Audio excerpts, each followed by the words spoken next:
I never thought I'd be afraid of clowns. Sure, I'd seen them in movies and at parties, but nothing prepared me for what happened that night. The night that scarred me and would forever change how I looked at the world. It all started when I was 14, and I was alone in the house. My parents were on a business trip, and my siblings were out. My friend, who I'll call Elle, was the only one left who could distract me from the gnawing silence of the house. He was always up for a walk, so we decided to head out into the dark, empty streets of our neighborhood. That night, the air was thick, the kind of heavy stillness that makes your skin crawl. The streetlights buzzed faintly, casting shadows that seemed to have a life of their own.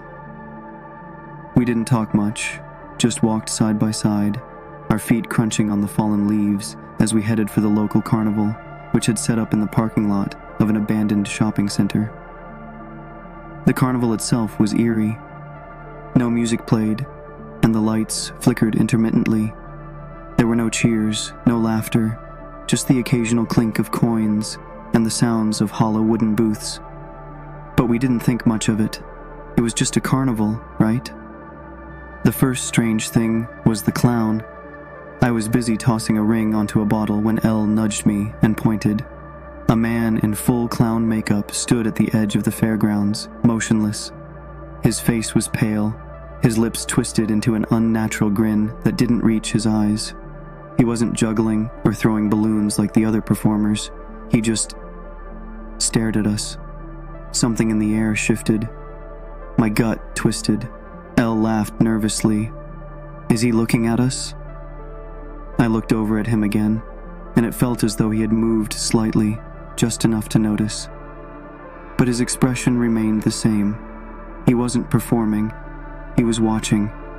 And that smile, God, that smile, it didn't feel right. It was too wide, too rigid, as if his skin had been stretched to fit a grotesque mask.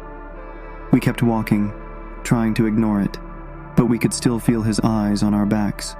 The carnival seemed to blur, the rides and games flickering in and out of focus, distorted by the weight of that watchful gaze. I don't like this, Elle, I said, voice trembling as we stepped away from the fairground. Let's go home, man, Elle muttered, quickening his pace. We were almost back to my street when I heard it, a soft, shuffling sound behind us. The faintest of footsteps, just enough to make my heart skip a beat. I looked over my shoulder. Nothing. Did you hear that? I asked Elle, trying to keep my